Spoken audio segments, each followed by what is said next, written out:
Bet on Bears fans, another edition of the Chicago Bears podcast coming your way. Pat the Designer, Shea Norling back in the building. Been a little while, Shea. We've been, show's been pushed off a couple of times. A holiday weekend. And then, a couple weeks. A couple weeks. It's been a little time. How you been, my guy? I've been great. Have you? Happy to be back. It's always good to have you here. We got a lot to get into on today's episode. We got to start this off. The football fanatics are going to skip ahead, but that's okay, because I got to start this off with a lunch order I heard that I could only think of one person to have this conversation with. Me and Shea Norling got to hash that out. Okay. Also, take a look at the offensive line. Courtney Cronin said something on the podcast on Friday that I think is really interesting when it comes to whose job it is to lose at this left tackle position. And then DJ Moore for Tyreek Hill. Mike Florio. Throwing chum in the water.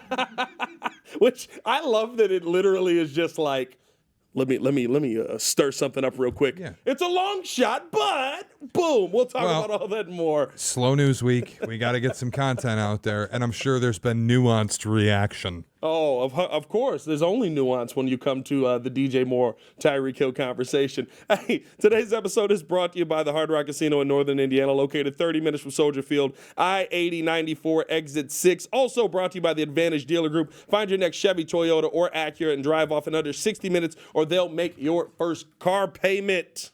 Let's start it off with this, Shea, because again, I know we're going to piss off the football purists, but I saw this and I can only think of one person. God forbid a show try to be fun.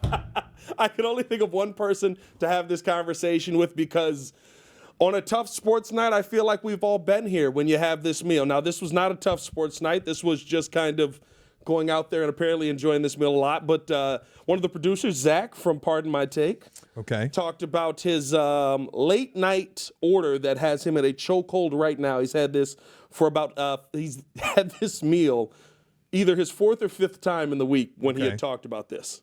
Would you be willing to go here on a bad sports night? 2 double cheeseburgers, no pickle, extra onion. This is from McDonald's. Ooh. 2 large fries. 20 nuggets. Jesus. And he's finishing off the night with a pint or 2 of ice cream, preferably Ben & Jerry's favorite flavor. What in Netflix the world? And chill. Would you be in on this order after a tough sports night? I have had some bad orders. That's a little much. Maybe when I was in college. What is that? It's like 8,000 calories. I thought 2 cheeseburgers from McDonald's was getting a little adventurous. The 2 large fries. Then you add in 20 nuggets, and I'm like, what on earth are we doing? My favorite part is when you watch him talk about it, and Barstool, Big Cat, and PFT both bring this out. They're like, you throw the nuggets in there like it's nothing. No, like, that's insane. The nuggets in there like garnish. 20 nuggets is crazy. The meal is a 10-piece. You're getting 2 meals plus 20 nuggets and then 2 pints of ice cream. Yeah. You said 2 pints. I thought you were going to tell me beer. No. Then you went to ice cream, preferably Ben & Jerry's, and I'm like, what in the world? Dog, I saw this order, and I was like, I have had some bad sports nights. The Bulls have sent me to Taco Bell a couple of times. There were times. I'm not gonna pretend like I haven't sat there with a couple of quesaritos on my lap, just upset. There are times like you have a rough night, and you just order a sad pizza and you house it right to the dome, 8 slices going down the gullet. That's insane. That order is insane. It's such a mishmash of things, too. How on earth do you have 2 cheeseburgers with extra onion, so your breath is horrific, 2 fries, 20 nuggets, and still have room for ice cream? I'm not going to lie to you. It's one of the more impressive things. Now, he did say he's been at Barstool, I believe, 4 weeks. He said he's gained 20 pounds in the 4 weeks he's been at Barstool. 4 or 5 times he said that in a week? He said this is probably the 4th or 5th time this week that I've had that meal. No, that's unforgivable. And that, sometimes you get in a chokehold, which I do agree with. There are orders that you get that sometimes get you in a chokehold where you're like, this is my go-to for a little while here. But, oof. That's unbelievable. I love the fact that he is the nuggets are just thrown in. That's the best part of this movie, bro. I don't love sad McDonald's as an option. Really? Like, no, if it's a bad night or a bad sports night and I want to drown my sorrows in some food, it's sad pizza. Always. I'm not mad at a sad pizza. I've done sad Taco Bell. I think of Urban Meyer after Michigan State beat them in the Big Ten title game, and you saw Urban Meyer on a golf cart looking like he was going to weep in the bowels of Lucas Oil Stadium, munching on a slice of pizza. Yeah. That's what sad pizza is. What a bad sports night is about. Not that. Sad McDonald's is too far. The one thing I didn't do, and I probably should have. How much is this costing? I know. I was just gonna say the 2 pints of Ben and Jerry's alone. You're at $10. no more than that. You had more than that? Oh, Where's yeah. Ben and Jerry's Where at are you now? getting your Ben and Jerry's? 14? I'm not a maybe Ben and more Jerry's than that, guy. dude. If I go to the grocery store by my house and look at Ben and Jerry's, it's like $7.99 a pint. We're talking maybe $20 just on that alone after taxes. He's on a $50 meal then is kind of what I'm feeling right here. Yeah, that's insane. That's a $50 meal. I have to imagine this guy's no older than 22, 23 years old. He does look He's younger. making adult money for the first time in his life. He's living on his own. And instead of making food, it's like, let me just house 8,000 calories of McDonald's. Let us know in the comments how you guys feel. I'm 30 years old, man. I can't do that stuff I had anymore. to start with that. I'm not gonna lie to you. See, that is the one thing where it's like every now and then it's a late night. I've drank a little bit. I get in my fat the designer mode where I can go down and house a burrito dinner. You know what I mean? Where like I did last Thursday night. Finished watching the game. Went home. Was driving home. Called the wife. She's fresh off having a baby, so always down to eat. Still breastfeeding. A lot of calories taken for that. I pull up, I'm like, hey, you want some tacos? I'm thinking about stopping, grab her three steak tacos. I'm knocking down a burrito dinner. Yeah, that's fine. Yeah. A little late night Taco Bell never hurts. Yeah. Well, no, this is from Mexican spot by us. That's even better. It's better food, but bigger food. Oh, for sure. That burrito's a real burrito. So you're the next morning's hurt a little bit. You get the on beans that and rice with it, too? Absolutely. Late night beans and rice action? Phenomenal beans and rice. Let's talk a little football, Shea Norling. Let's stop pissing all the people off. I don't care. I thought this was very interesting. Weep openly. And then go have this McDonald's. Go eat a sad pizza for me. Sad pizza. I thought that when we talked about on Friday on the Chicago Bears podcast with Courtney, the left tackle spot going into this rookie mini camp that's going to be starting tomorrow. I'll be up there, so tap in, send questions that you want asked, all that good stuff. Love talking with the guys up there. But I thought when she said this, it really raised the question on where are we really at with the left tackle position right now. She said one thing that the Chicago Bears have done really well with the left tackle spot and I think this is the right play, is to continue to tinker there to get Kiran Amegadjie and Ozzy Trapilo the reps that they need, and she was talking about this at OTAs. When Braxton Jones comes back, then it becomes a competition, but all signs and everything, if you're reading between the lines right now, point to this being Braxton Jones' job to lose. He's had 3 years of starting experience, more than Kiran, more than a rookie, and frankly, health aside, because we do need to figure out what he's looking like after coming off of that ankle injury. He is your best option. It's a no-brainer. With where we're at right now, Ozzy Trapilo getting the starting reps at the last OTAs. Kiran Amegadjie started off 2 days in, getting the starting reps at left tackle. Are the Bears in a good spot at left tackle? We got a lot of names. Do we have a lot of names that we feel good about at that spot? I liked Ozzy Trapilo at BC. I said that after the draft. I thought it was a good pick. It's hard for me to say they're in a good spot. I think offensive line as a whole, on paper, it feels like is in as good a spot as it's been in a few years. And that always levels up kind of everybody. I'm a big believer that the offensive line's a unit. And if you're a good left tackle with four terrible players on the right of you, you're going to struggle. It's just the reality of playing offensive line. Yeah, exactly. So I would like to see a little bit of, I don't think Braxton is a terrible player. I think he's had a terrible interior and kind of a mishmash interior the time that he's been here, whether it's Tevin Jenkins at left guard, if he's healthy, or he's getting moved around. Now you kind of have some consistency as long as everybody's healthy. And again, on paper, but it feels like there's consistency on the O-line. So I kind of want to see what Braxton looks like. But I've also had a sneaking suspicion that when the season starts, I don't feel like Braxton's going to be the starting left tackle. I don't either. And I know what Courtney's saying. He's got the starting experience. He's been here. But everybody's learning a new system. It's a new head coach. It's a new offensive line coach. It's a new running game coach or running backs coach. I assume it's going to be a totally new offense in terms of blocking schemes and run fits. I don't feel especially confident that a guy who is not going to practice for the vast majority of offseason programs because of an ankle injury will just come out and no-brainer win the gig. Like, he's played well. The PFF stuff loves him. Yeah, you know how I feel about it. I think there's a cousin up there or somebody. Because here's my thing, and me and J-Mac have talked about this a ton. One, it's very confusing to me that everybody can go out there and give a grade on offensive line play when you don't know what the scheme is. And I get it. You've got the people up there who are in the O-line. But my favorite thing is J-Mac when he asked about certain things to Olin Kreutz, one of the best offensive linemen in Chicago Bears history, bar none. Hall of Famer easily, right? Olin goes, I don't know what scheme they're running. So how do you grade that then?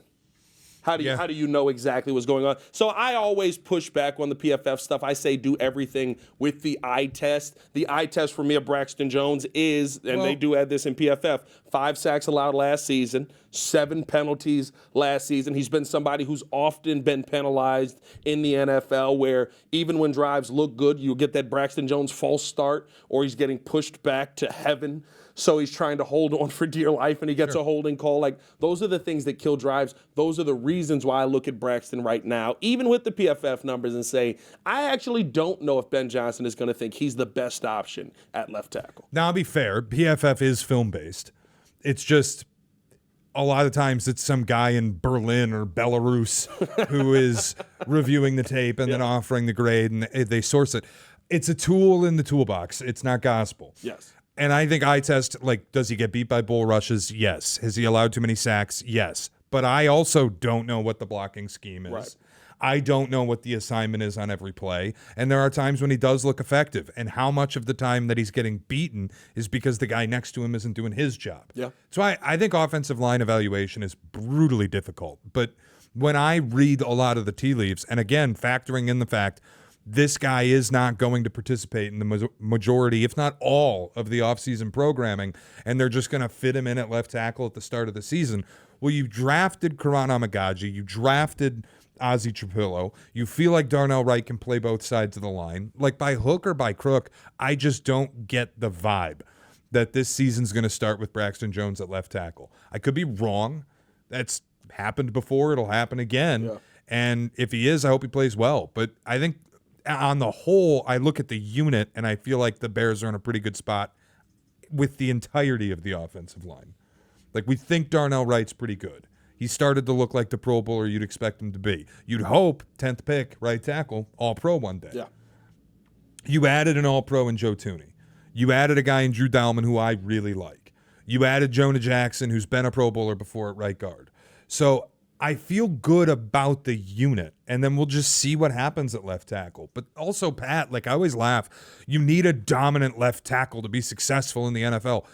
How many dominant left tackles are there in the league right now? Yeah, we've talked about this a lot. Trent Williams is long in the tooth. It's not a deep group right now. Laramie Tunsil's a good player. He's also the most penalized offensive lineman in football. Yeah.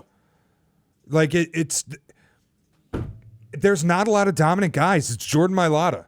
To me, it's Jordan Mailata, and then if you want to throw Tristan Wirfs into the conversation, and then beyond that, there's no, like, this is a stud Hall of Fame left tackle. Yeah.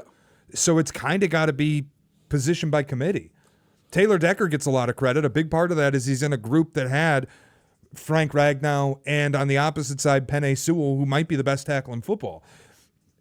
I don't go look around the league, though, and see, like, staple franchise cornerstone left tackle all over the place. Yeah. I'll say this, and I think we are in a different place in the NFL. I think the interior group is much better than the tackle group right now in the NFL. I think that this is not uncommon. It goes through waves. But right now, you've got a lot of guys in the league, and this is really all I'm hoping for from, I don't care who it is, Braxton Jones. If it is Braxton, let it be Braxton. I do think he improves with Joe Thuney standing next to him, especially if the Bears run the football as much as we think they're going to. That's where Braxton's bread and butter is. If it is Ozzy Trapilo who wins this job out of camp, if it is Kiran Amegadjie who would be probably the surprise of all of this at this point, the goal is, can I forget about you? That's how I feel about my offensive linemen. And we sit here and talk about these guys who are dominant, and they go out there, and after every play, we're like, oh, my God, look at this guy. He did this. We don't do that with offensive linemen. When you're a dominant offensive lineman, we don't say your name. You did your job. We didn't say your name. Yeah. You know why we talk about Braxton Jones? Because I've watched him be sacked with my quarterback. Yep. Like, that's the thing for me where it's like, the goal this year is maybe not to find the most dominant left tackle. If Ozzy Trapilo is that, that'd be amazing. But my goal is, remember when Braxton first got here and nobody knew he couldn't deal with the bull rush because he didn't tell them? And it was just like, he kind of forgot we got a rookie starting at left tackle. That's nice. Yeah. That's really what I'm looking for. I think the goal, especially if you're a more casual NFL fan, like you're just somebody who flips your team on, you want to see a win, the goal is to not know who is on the offensive line. Like that's... If you're just a regular guy and you're not deep dive in NFL teams, you know the good offensive lines from the bad ones, but you don't hear the guys' names. Yeah. That's the dream. Like Jordan Mailata's never going to hear his name called. Why? Because he's not getting penalized and he's not making mistakes. Yeah. That's what you want to be. That's the sign of a great offensive lineman. It's a thankless job. Yeah. And well, I don't know about thankless. Listen, if Braxton Jones shows out this year, there's probably a good chunk of change coming his way. Yeah, definitely. Joe Thuney got his thank you. You get my point. From the fans, yeah, from the absolutely. Fans, yeah. Nobody's buying your jersey. Well, I'll say this. You look at it last year for the Super Bowl, how many people give all the credit to Saquon Barkley for getting them there and not the offensive line? How many people are out there that go, Saquon Barkley bounced back, he dominated, he's one of the best running backs you've ever seen, I can't believe the Bears didn't pay him. And we're sitting here going, wish the Bears were going to pay him. That's also a weird thing too. But then we sit here and go, did you forget about the 5 dudes that were giving him 1.5 yards before he even got the football in his hands? Like, I think that's important to say too. You're preaching to the choir on it because like everybody looks at the Eagles, and it's why I've been so heavy on wanting edge pressure. It's the same thing. Everybody looks at the Eagles and they're like, Saquon Barkley won them a Super Bowl. And Patrick Mahomes and the Chiefs didn't cross the 50-yard line for like 45 minutes of gameplay in the Super Bowl. Yeah. And we go, Saquon Barkley's the reason the Eagles won. No, it's the Hall of Fame defensive line. And/or Hall of Fame offensive line. Like, that's it. That's it's Josh Sweat and Milton Williams collectively playing the games of their lives, and Jalen Carter being what Jalen Carter is, and their secondary that didn't allow the Chiefs past the 50-yard line for the better part of 3 quarters in a Super Bowl. That's what won it for them, not Saquon Barkley. And that's why I've laughed all offseason when people are like, and look, I don't love DeAndre Swift, and I wanted running back higher in the draft than Kyle Monangai. Yeah. But it was also, I never needed to trade up to get Travion Henderson. I don't feel like going out and signing a star running back changes your fortune that much. The offensive line has to come first, and the defensive line has to come first. Yeah. And I'm working on the fly here, but I do wonder a little bit if not prioritizing left tackle to an extent is a bit of just the team philosophy right now, where if you look at the defensive side of the ball, do they prioritize edge pressure? No. So if you're thinking that way defensively, offensively, could you also be thinking, let's prioritize the interior? We want to generate our pressure from the interior, so let's not allow other teams to do it to us. I think here's what I'll say to that. I can't say the Bears don't prioritize edge pressure. I think we don't believe in the type of edge pressure that the Bears are looking to prioritize, which is that guy that essentially can set the edge, which is that guy that is going to be in the backfield, but maybe is not the focal point, which is why you paid $16+ million to Dayo Odengbo, who's basically the big 290-pound body that's going to be on the edge that if you run at him, you will be caught. He's going to help you shut down the running game. I think their focus, and Dennis Allen has talked with me about this as well, is you feel better about the pressure coming up the middle, and that creates that edge pressure in a sense because guys are going to have to pick a direction to run. I think they don't prioritize it. And I'm not even saying it's wrong because the reality is Dennis Allen's not going to be in base defense very much. This is going to be a heavy nickel team. They could go 7 DBs at times. And if you're going to play that way, I don't know that you need to prioritize having multiple elite edge rushers. You can bank on Montez Sweat having a bounce back year and generate as much pressure as possible from the interior. My lack of belief comes from I don't know that Grady, and again, lack of belief, I don't know that Grady Jarrett is going to be better than he's been. I don't know that Dio's your pressure answer. And I don't know that Gervon Dexter is going to develop into an elite 3 technique that's going to be able to like generate monster pressure numbers from the interior. So it just feels like banking on a lot of guys who, look, none of those guys ranked top 40 in pressures last year. Montez Sweat was the closest, but Grady Jarrett was in the 60s. Gervon Dexter was 60th. So I hope that they're right and that the pressure works from the interior, but I don't know that it will. And I think it's just a philosophy of, we want to be strong up the middle and we'll prioritize the edges less on both sides of the line. Is the philosophy, though, that, and I think this is where adding Grady Jarrett in may be a little bit more of a step, and surprising enough to me, what we hear about Gervon is that he's kind of become the leader of that defensive line. Heard that from Montez Sweat a little bit last week, but like, is the priority here bring somebody in who is very similar in early on in the last season in pressure rates to what you were getting from Andrew Billings, who was dominating in pass rush win rate, where if there's a focus on anybody else on this defensive line, Gervon Dexter's game is on that next level. It is that dominant player, and we want to add that guy opposite Gervon or right next to Gervon. That's, to me, kind of where bringing in Grady Jarrett does help you. And I think Grady Jarrett and Gervon Dexter is probably your starting defensive interior right now. I would say, yeah, I think so. So you've got Andrew Billings as the backup. You've got Shamar Turner behind him. Just creating that other guy that can come in and create that pressure. They also, like, again, I'm mentioning the nickel defense because they might play 3 gap defenders and have Montez 100%. Sweat the only guy on the edge. 100%. It could be that as well. And we know Dennis Allen is very big at playing odd fronts. He's very big at going, just different defensive setups that you wouldn't expect a 4-3 guy to bring to the table. There will be, I'm certain of this, there will be times where Kyler Gordon becomes your de facto second edge rusher because he's nickel blitzing from relatively close to the line. Yeah. And you can play an odd front with 3 gap defenders and Montez Sweat and a nickel corner as your primary edge. Yeah, it's going to be interesting to see what the Bears do on this D-line. I think the biggest thing right now is the fact that, and I said this, PFF kind of, let me throw this at you. This is their projected starting lineups. And you tell me the last time we came into a season just kind of knowing, I'll bet you could name the entire lineup. Quarterback Caleb Williams, locked in. Running backs 1 and 2, DeAndre Swift, Roschon Johnson. It feels like it's locked in right now. DJ Moore, Luther Burden, Roma Dunze is your wide receiver room. Sure. Cole Kmet is your starting tight end. Don't think that's true, but go ahead. You mean, okay, the question mark there. Not bad, but either way, right? At worst, your starting tight end could be Cole Kmet. Yeah. Right? Braxton Jones, Joe Tooney, Drew Dahlman, Jonah Jackson, Darnell Wright. That's the offense, projected offense from PFF right now. There's not a question mark there at all. I maybe you for Cole Kmet, but like, I don't know if Colston Loveland just comes in and destroys Cole as the starting tight end right now. We'll see. We don't know how 12 personnel is going to run, but we have seen Ben Johnson, right, like he did in Detroit, take a guy who was the projected starter and go, yeah, I'm not really feeling you right now. I think, when Ben Johnson was there, they took Sam Laporta high in the second round, and he was immediately tight end 1. And my question would just be, if you took Colston Loveland to be tight end 2, then you shouldn't have used the 10th pick on a tight end.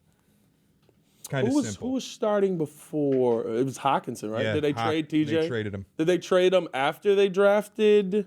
No, before. That's what I thought. It was the season before, right? Okay. Yeah, and that was kind of a different deal because they didn't draft him, and he was coming up on the extension window and clearly just didn't fit. They didn't want to extend him. They got rid of a lot. Same thing with DeAndre Swift. Defensively, though, Grady Jarrett, Gervon Dexter, your defensive interior, Dio and Montez. Austin Booker getting thrown in there as a third edge. Interesting. We'll see. Tremaine Edmonds, TJ Edwards, your linebackers, Jalen Johnson, Tyreek Stevenson, Kyler Gordon as your DB unit, and Jaquan Brisker and Kevin Byard at the safety position for you. Like, Shea, this is the first time I've come into a season knowing who my lineup was going to be, dare I say, since probably 2010. Yeah. Like, I feel, and it's not even like, oh, I know who the lineup is going to be. Like, you feel optimistic, like, oh, I think you got a lot of the right pieces. The big question is, does the quarterback work out? By the way, we've done everything this offseason to bring in a guy who helps the quarterback work out. Well, I think last year even the questions were the offensive line. Like, every year has been, who's going to be the center? Will it be Ryan Bates or will it be Coleman Shelton? Yeah. Where's Tevin Jenkins going to fit in? Now it just kind of like, we know what the offensive line is going to look like, whether or not Braxton's a starter, but we know what the other 4 positions will look like concretely. Defensively, we know what the lineup's going to be. The only big question for me would be that Austin Booker third edge. Yeah. How much playtime is he really going to get, especially if they're never in base defense? I'm also kind of in the same spot I was a year ago. The position group I have the most confidence in by a country mile is the secondary. Yeah. I'm not going to lie to you. I think we underestimate how important Jaquan Brisker is to that defense. And when I'm watching him at OTAs, Tremaine Edmonds is calling checks and stuff like that. But the person you hear is Jaquan. Yeah. And immediately after you lost Jaquan Brisker, the defense falls off a cliff. Now, you also lost Andrew Billings. There's a couple other things that play into that. But your run defense got tremendously worse when Jaquan Brisker went out. Yep. Like, I truly think having him back is going to be such a difference maker for this team, and hopefully he's able to be healthy. I hope so. Because when I'm sitting here hearing, hey, we in boss, we got boss, hey, zebra, it's all Jaquan. He's good, man. He was good in college. He's been good in the pros. It's just health has been the biggest thing. Yeah. And he's a reckless player, and I'm not saying that as a criticism. It is complimentary. Like, he views himself as a weapon when he's on the field. Yeah. And he will use his body as a weapon. That can result in injury. It's just the reality of playing NFL football. Yeah. But he's a great player, and I've always loved the upside. I just don't know that he's going to get an extension because of the way he plays and because of how susceptible he's been. And frankly, when it's this many head injuries, you start to get like a little wary of it's not that fun watching him in those collisions anymore. If he has a healthy season, is he a re-sign candidate for you, or are the injuries too concerning? Well, it depends. I mean, they're going to have so many decisions to make. They freed up a little bit of space this year with the Joe Thuney extension, but next year kind of gets a little messy in terms of cap. It's going to be dependent. Like, they're going to have to make decisions, and unfortunately, right now, I kind of feel like Jaquan Brisker is one of those, we'd like to keep you, but the reality is we can't, guys. Yeah.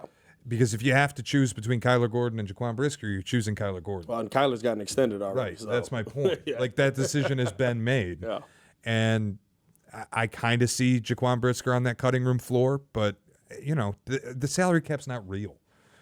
And that's and Ryan Poles is great at making it not real. And if anything, that is the part I love the most about Ryan Poles. He's done a really good job of making everything kind of year to year without actually making it year to year. Yeah.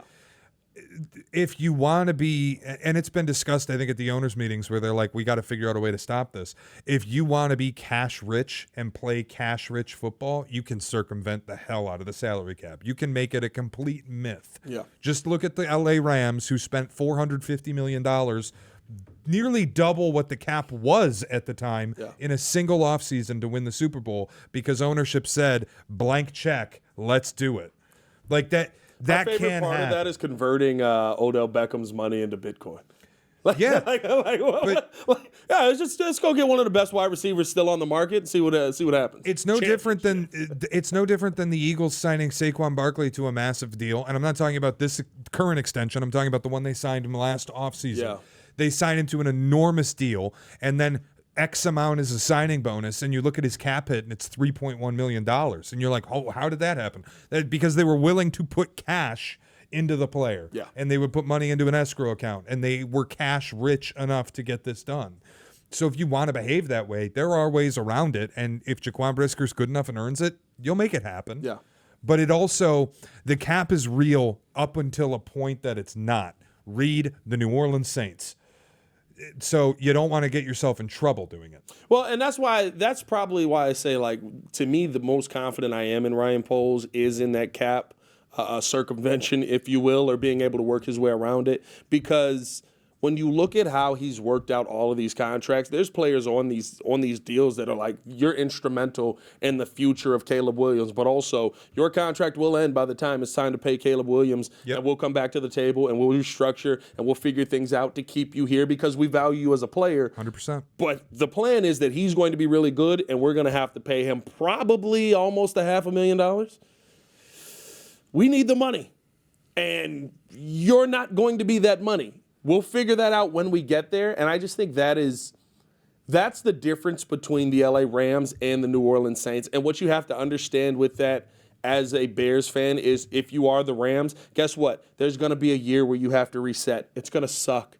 There's going to be a season where you go, man, I just don't think this is it. Why don't we have this piece? We don't have this player. And then you figure it out by the end of the season because you've got some of the pieces in place enough to get to the playoffs. Oh, and then the next year, you add Devontae Adams. Like literally coming into this season, it was like, well, they're banged up and they let a bunch of people go that you felt were important for the team. Yep. And then they got healthy, made the playoffs, and then they let a bunch more players go, and they added Devontae Adams. Think like what the Patriots did so many times where you'd look at, they'd release, who was the edge rusher? Name I can't think of his name. They traded him to Arizona like a week before the season started. My first thought was Richard Seymour. That's who I was going. No, Richard this Seymour, was post Richard Seymour era. They traded him to, I can't think of his name. Regardless, Patriots traded this guy to Arizona, and everybody's like, what is Bill Belichick doing? He's a great player. But they had to make certain decisions, and they won a Super Bowl. Yeah. Chandler Jones. Chandler Jones. I had to look it up. Pro Bowl caliber player. He played really well in Arizona, and the Patriots he was also good for Arizona. shipped him out, and you're like, what are they doing? And they won a Super Bowl. Yeah. So you're going to have to make decisions on players, and you might not like it at the time, but it's also not going to be the end of the world. If the team is going to be good, it's just the reality of the salary cap era. And I think that's the thing, too. The Chandler Jones is a great one because you basically traded him before you extended him. Yeah, exactly. You traded him before you extended him. He was balling. He had his best years in Arizona. And you could look at that and be like, wow, you could have really kept that player on your team and done built the defense around him. And yet, how many more Super Bowls from that time? 2015, they traded him away. They didn't win again after that, did they? Did they win again after that? They won that year. They won the year they traded him. So, I don't know, maybe. But I do get what you're saying. Like, you continue to win. You won the Super Bowl that year. Sometimes you got a chance at all for that one piece, and it ended up working out for him in that situation. So, we'll see what ends up happening. The Bears could have a trade in place. No, not even going to give it life? This isn't going to happen. Hit that like button, subscribe to the page, leave a 5-star review. Y'all know what to do. I thought this was phenomenal. This is off-season content at its peak. And I even tap in with this on Pro Football Talk. I even watched the video that's always attached at the top to kind of see how they were feeling about it on the possibility of Tyreek Hill being traded and the wide receiver that could be traded for him. They put this in the article. Basically, what they come out and say is there's no contender that would think about trading for Tyreek Hill, and that he's at a point where why would you, if you're not contractually obligated to him, why would you want to take a chance on him? A lot of off-the-field stuff that plays into it. Still a good player on the field. What he says here, he says, the Bears would also be an intriguing option, especially with former Chiefs offensive coordinator Eric Bieniemy on the Bears coaching staff, because that means something. But they're currently loaded at receiver. It wouldn't work unless they sent DJ Moore to Miami as part of the trade. It's a long shot for the Bears or any team, but all it takes is one team to convince itself that Hill can be a difference maker, the guy who can help a team that is close to the mountaintop finish the climb. Shea, are the Bears anywhere close to where Tyreek Hill puts you over the top? Maybe. I mean, it's a tough question to answer. He couldn't put the Dolphins over the top despite having 1,700-yard receiving seasons. Last year he played a little hurt, missed some time, still had almost 1,000-yard season, still had caught almost 90 passes. He's a routine 120-catch guy. He's a routine 1,500-plus yard receiver. Yeah. He's an incredible player. He's going to be a Hall of Famer. He's going to go down as one of the great wide receivers we've ever seen play the sport. Obviously, there are off-field concerns, the arrests, the domestic violence stuff. Yep. I'm going to get this out of the way off the top. I'm not playing morality police in the NFL. There are people in this league who are guilty of horrible things. And the NFL has decided, in many cases, that they're okay with it as long as it's a productive player. Yeah. Like Deshaun Watson is still employed. Consider how many people have done horrible things, and the NFL has decided if you're any good or we believe you're serviceable, we don't care. We're good. Yeah. So my position has always been, why should I beat myself up and care about it? If the league is telling me they don't care, that you can basically be an axe murderer, but if you'll throw 40 touchdowns, we're good, then why should I beat myself up and spend energy on it? My question is simple. Is Tyreek Hill better on the field than DJ Moore? Yes. Then in a vacuum where this trade could potentially happen, I would be open to it. Also, if you just noticed me on my phone being unprofessional. Oh, here we go. It's because I was on Spot Track running the trade to see what the consequences would be financially for the Bears. Right. In a 1-for-1 DJ Moore for Tyreek Hill move, the Bears would save $6 million in cap space. They'd go from $14 million to $20 million. Now, here's where it gets iffy, I guess you will, if you will. One, do the Miami Dolphins still view DJ Moore as a valued piece where you're talking about him as a first-round trade back compensation? Because what the Dolphins owner basically said is, listen, we're willing to listen to anything, but if you're not calling with 2 first-round picks, basically hang up the phone. Yep. You're going to have to send a pick as well as DJ Moore for Tyreek Hill, and you have to hope that they value DJ Moore still as first-round pick value like the Bears did when they traded the first overall pick. The Dolphins can say whatever they want. They're not getting 2 first-round picks for Tyreek Hill. Like, that's not happening. It's just, and if that's what the demand is, then they simply you really don't want to trade him. Will not trade Tyreek Hill. Yeah. Like, that's it. What did they get him for from Kansas City? If I'm not mistaken, I think 2 first-round picks, right? Like, it's not going to cost that. He's on the wrong side of 30. He showed decline with injury last year.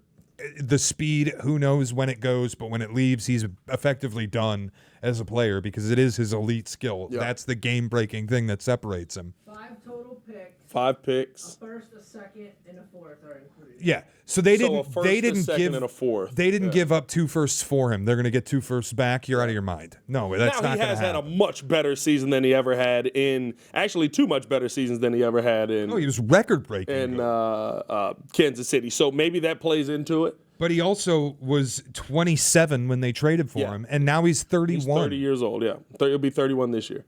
So it's I think here's the part for me that maybe is the bigger conversation here. I don't think that the Bears are in the market of trading for Tyreek Hill. I think we needed something to talk about. Of course, and we know that if we throw Bears in this, that Bears podcast, we'll pick it up and they will run with it and they will create a conversation. The real conversation here, I think, is, and this has been created, is DJ Moore a part of the long-term future of the Chicago Bears with the Luther Burden draft pick where you look at it and go, they're very similar? I'd make it even more concise. Oh, here we go. Is DJ Moore expendable?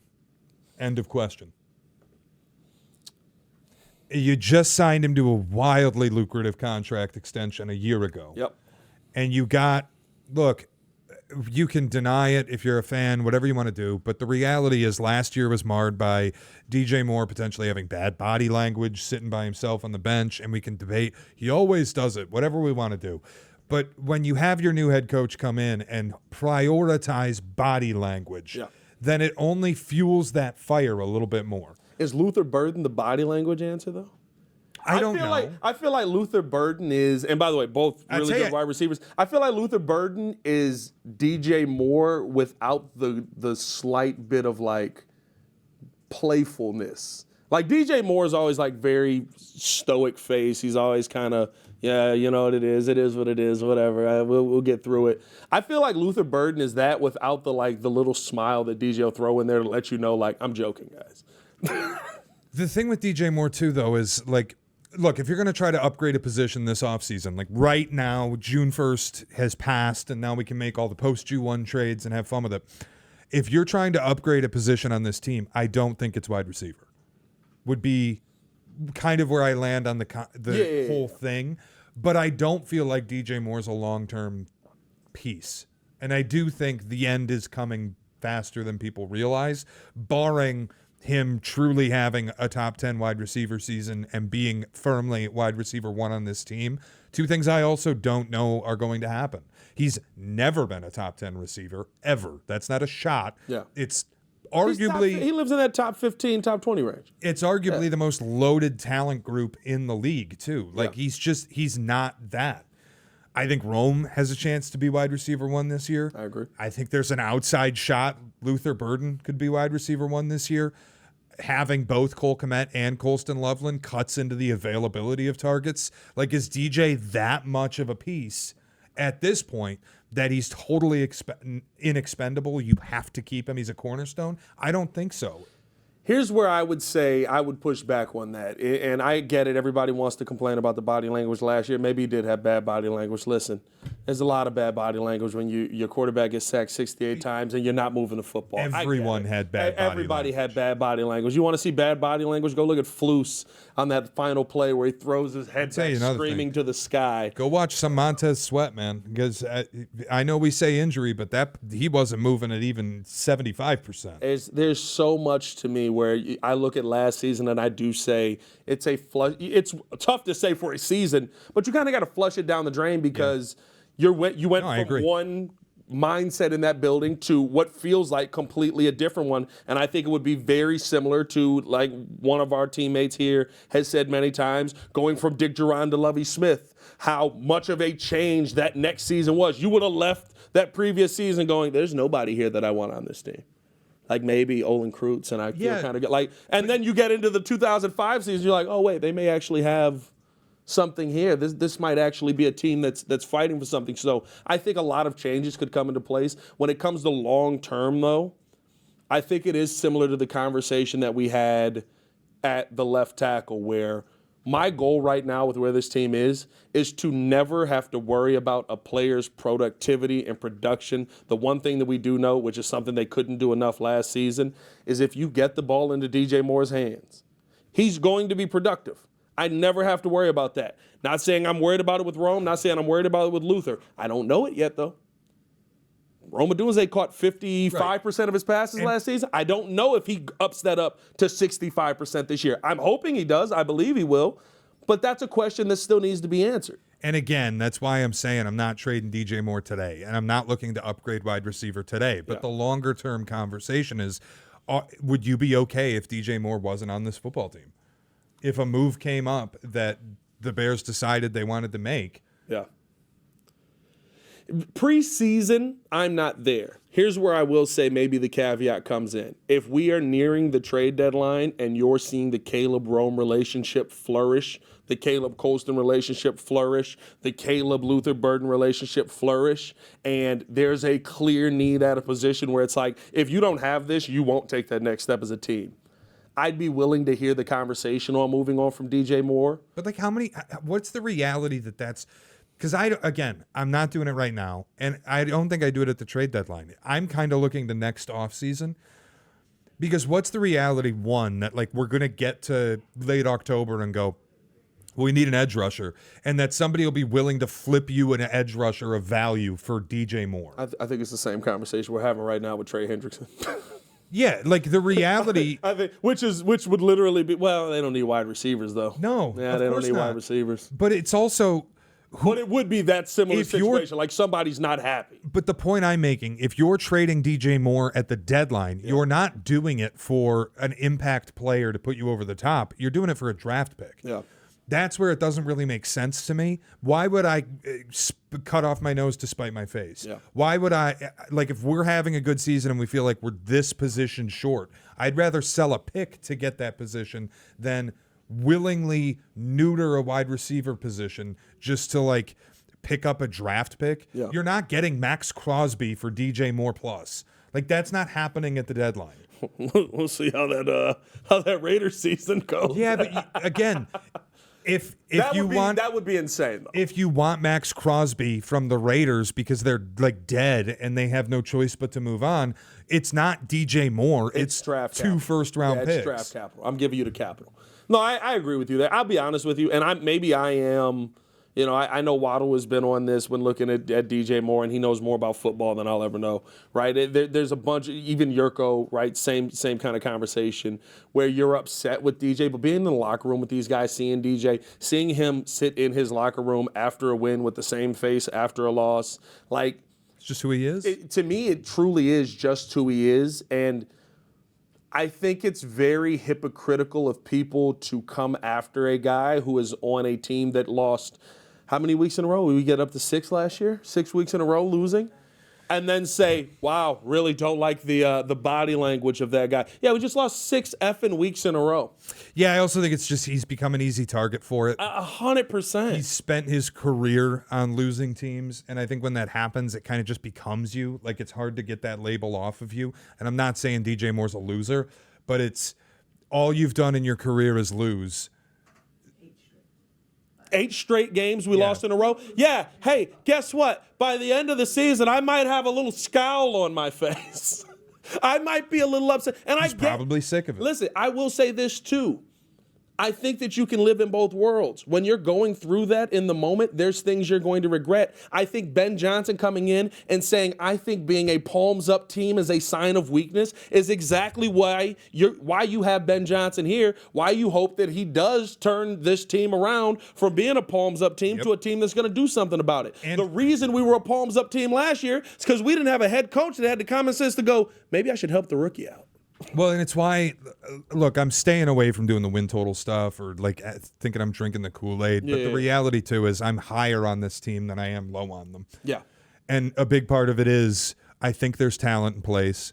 And I do think to an extent we can just flush a lot of what happened last year. And maybe Montez Sweat had a down year, not because he had a lingering injury, but because he was fucking tired of losing. Yeah.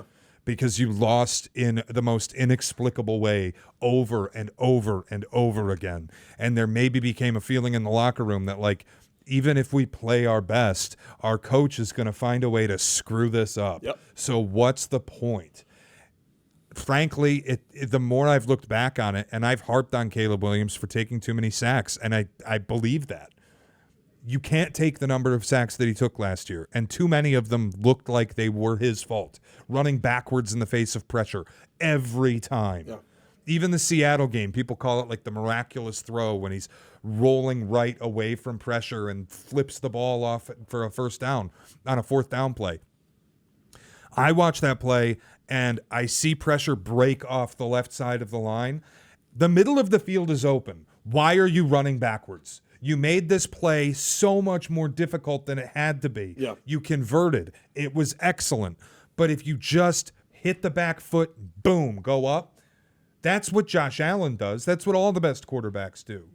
And I am higher on this team than I am low on them because I think they'll fix a lot of this. Maybe it won't be a 7-step drop out of shotgun for Caleb. Maybe instead it'll be a single-step drop where he can hit the back foot, see the pressure, and go. Yeah. That's what I need more of. And I think we're going to get it. And I think everybody's body language improves as a result. Nobody's unhappy winning games. Yeah. And to me, I will say this. I think the sacks are going to be tough, right? That's the one thing where even in this season coming in, I said if Caleb Williams gets to 30 sacks this season, that's great. Because he's going to cause sacks. We know that. The type of quarterback that he is very similar, and I know people are going to lose their minds to this, but it's how Pat Mahomes plays. Pat Mahomes causes a lot of sacks every year. What was he, 47 sacks last season? Well, no, that's not. He's one of the least sacked quarterbacks in history. Pat Mahomes had 47 sacks on him last season. Last year was an anomaly bad, but he is. But what I mean by for his career, he's one of the least sacked QBs in history. What I mean by that is there's a lot of those moments where you can look at that and say that's not on the offensive line in front of him. He's fine. Like Pat Mahomes made that play way harder than it needed to be. And you can still cut that number down. Like those moments are going to happen, but they can't be the only moments that we see happen. I think we saw that too much from Caleb. PFF credits him with about 19 sacks last season that were on him. I think you could maybe take that number a little bit higher, but I do think a lot of it comes from having bad offensive line play that you don't trust. Having good offensive linemen here this year will play into that. I'm going to stop you. This is going to break. This is breaking as of 5 minutes ago. And I don't want to have us post a podcast where we don't talk about it. This Eric, may need to go to the front. I may even offer you might want to edit this, and we have to have like a quick 10-minute conversation. The NFC North dare I say, is as wide open as it's ever been in history. What just happened? Frank Ragnow just retired from the NFL.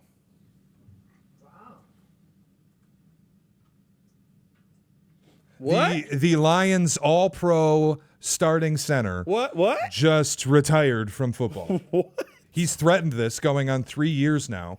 After last season, he had talked about it. He's struggled. He's been injured. Yeah. His body He's played through it, but he has been banged up. He just retired from football. He's 28 years old. Here's what I'm going to say. And this is, again, this isn't going to be Bears content, but I'm just going to detail. No, this is Bears content because it's literally the division leader just lost their starting center. Are we? Look, that's what just happened, right? I'm going to just say something. I don't feel like the Lions are the best team in this division anymore. Who's number one in your mind? Minnesota? I'm not going to put a number on. I'm not going to paint that right now. I need some time to process, but I don't think it'll be the Lions. In a single offseason, they have lost both of their coordinators. Yep. They have now lost their starting center, who was kind of the linchpin to everything that they wanted to do in the running game. Taylor Decker, I don't know if he's a picture of perfect health. The guard position has been kind of a weakness. People haven't wanted to talk about it. I'm not like, is Christian Mahogany really just the answer for the line? I don't know. Yeah. And Penei Sewell's fantastic. But outside of that, like, you've got older Jared Goff without Ben Johnson. You've got a defense that hasn't been meaningfully improved. And your center just retired. Frank Ragnow comments, he said, I've tried to convince myself that I'm feeling good, but I'm not, and it's time to prioritize my health and my family's future. I've given this team everything I have, and I thought I had more to give, but shout out to Threads for I should have went, and now it's gone. Apparently that leads into an article.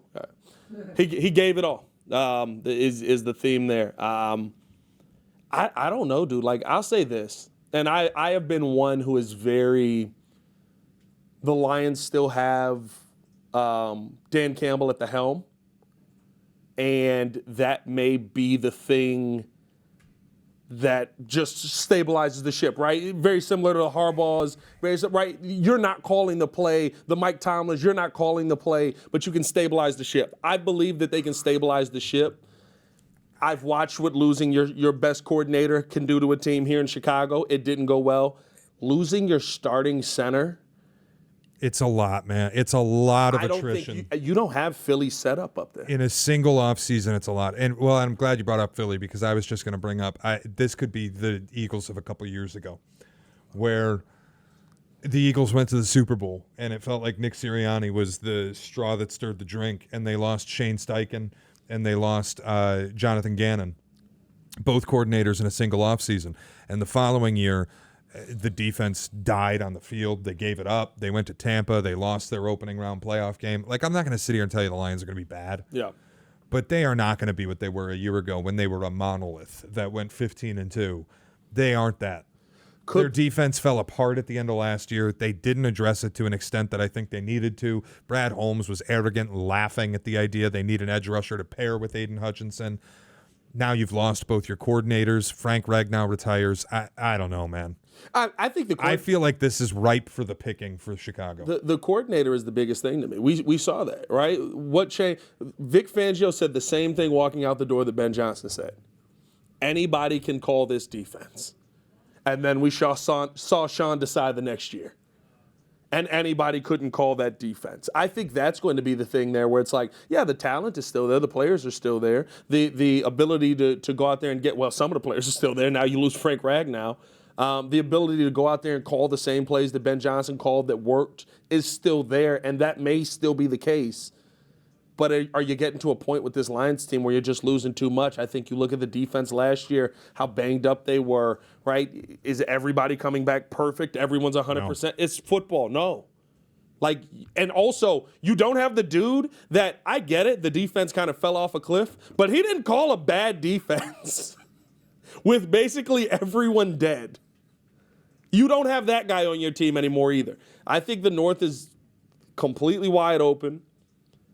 I'm one who probably gives Minnesota more credit than most. because I don't think you move on from Sam Darnold, and Kevin O'Connell's not an idiot. Minnesota's really difficult to quantify because their roster is phenomenal. Their coach is phenomenal. The question is, and JJ. if their quarterback is good, they'll be really good. Yeah. But if he's not, and I lean more towards that than the other, sorry, the history of guys who are effectively service academy quarterbacks in college, and he was like career 18 pass attempts per game at Michigan. Yep. Famously against Penn State, they ran the ball 32 consecutive plays. Absolutely. The track record of service academy quarterback style in college to missing your rookie year with double knee surgeries, probably not great. Well, I'll say this: the injury, I think, plays more into it. I think he's Trey Lance. Those style of quarterbacks, but here's what I'll say: those style of quarterbacks, how often do they get to the offensive juggernaut-minded head coaches or OCs? Not very often, usually because I'm going to a team that ends up sucking because I'm one of the top quarterbacks in the country because we go out there and dominate. What did I just say? I think he's Trey Lance. Trey Lance was fine with the few games that he actually got to play with Look, man, why am I blanking on San Francisco? Kyle Shanahan.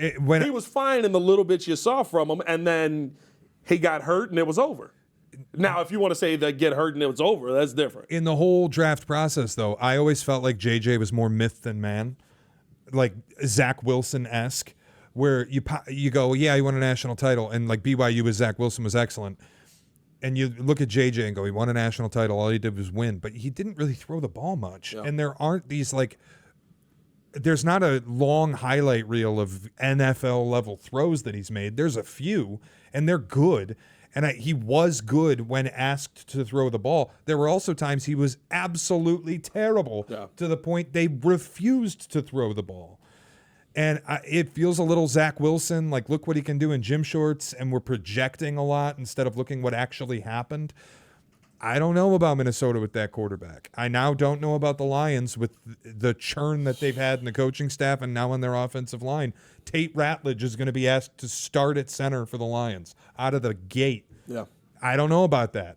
The Packers, I know I have questions. Like I now firmly have big time questions about every team in this division. And to me, that means it's wide open and anybody can take it. Listen, the Packers, I think, is the easiest ones to question. And it comes down, I think the same conversation though, right? I think there's talent on the Packers. I think you finally, I don't even know if you got the best wide receiver, but I think you got a really good wide receiver in the draft here. At a minimum, I think he'll be talented and healthy, which is something Christian Watson can't say. I tell you the other disadvantage I'll give to both the Lions and the Packers is they are no longer in the window of paying a rookie quarterback. Nope. They are in the window of paying $53 and $55 million respectively to their quarterbacks. And you just lost your center. That's insane. It makes life difficult to live, man. When you have to rely on hit, like if Matthew Golden's not a hit wide receiver one, Packers are in trouble because all they'll have is wide receiver twos. With a quarterback who I don't know is worth the $55 million that's eating your cap sheet. That's the part that I think really affects them, is especially going up against the defenses that are here in the end, going up against the Vikings, going up against what the Bears probably will be this year with Dennis Allen at the helm. You can't throw that football to a spot where your wide receiver's not, and Jordan Love kind of does it a lot. The ultimate point of this is, if you're the Bears or you're the Vikings and you're in this division, you have to feel like you are set up better than the rivals you have, that you're set up better for future success and potentially even immediate success than both the Packers and the Lions at this point. Yeah.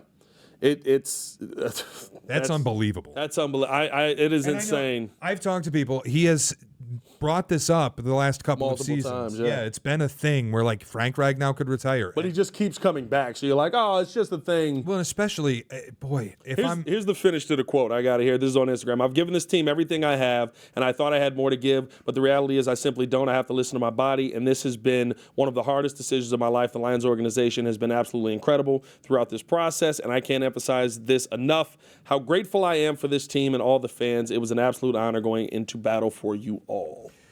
If I'm Brad Holmes, I'm pissed. And I'm not like Frank Ragnow has to do what's right for him and right for his body. You couldn't have done this before the draft, man. That is the one part where it's like, because at least give me that. Or maybe here's the thing. It's a best laid plans thing where like we feel like we have these pieces solidified. and then all of the sudden one of them retires. But I think here's the thing, right? We're assuming that he didn't have this conversation at all before the draft. You just said it. We've been talking about this last couple of seasons, that he could be somebody who retires, and he usually ends up coming into the season. More than likely what happened is Frank was like, I don't know, this might be it. And Brad was like, go home, sit, think about it. Because he hasn't been in camp. He hasn't been at OTAs. He hasn't been at and I don't think their mini camp would start this week. But I don't think anybody would have expected a guy who's battled with the issues he's had with his body to show up for voluntary stuff, especially as good as he's been, and you know who he is. I don't know. I think it's the conversation you had, though, right? Brad Holmes probably being a little cocky in this situation. This can't be the first time Frank has brought this up to Bad news for the Lions is good news for the Bears. I love it. I think the division's wide open, and they don't play the AFC South this year, so things get a lot tougher real quick. They play the hardest schedule in NFL history. Here's the Lions' layout for this season. They have the hardest schedule in the history of the league. Their center just retired. They lost both their coordinators and half their assistant coaches. The wide receiver coach who turned Amon-Ra St. Brown from 5th-round pick to top 5 in the NFL, he's a Bear now. Like, you're paying your quarterback who just detonated a playoff game $53 million. That's their reality. It's starting to line up well. I'm not going to lie to you. I'm not going to say I'm still at 9 wins. But I could be convinced about 10 and 11. Hey, man, we appreciate y'all for tuning in and showing love. Hit that like button, subscribe to the page, leave a 5-star review. Y'all know what to do. Let us know how you guys feel in the comments below. Do you think this division is now wide open? Do you think the Bears have a shot at the division? We'll be down there talking with you guys as well. As always, for Shea Norling, it's your boy Pat, the designer, back at it again. Y'all stay safe out there, Chicago. Big Bad Dons. One love, and sorry, Don Burr. Peace.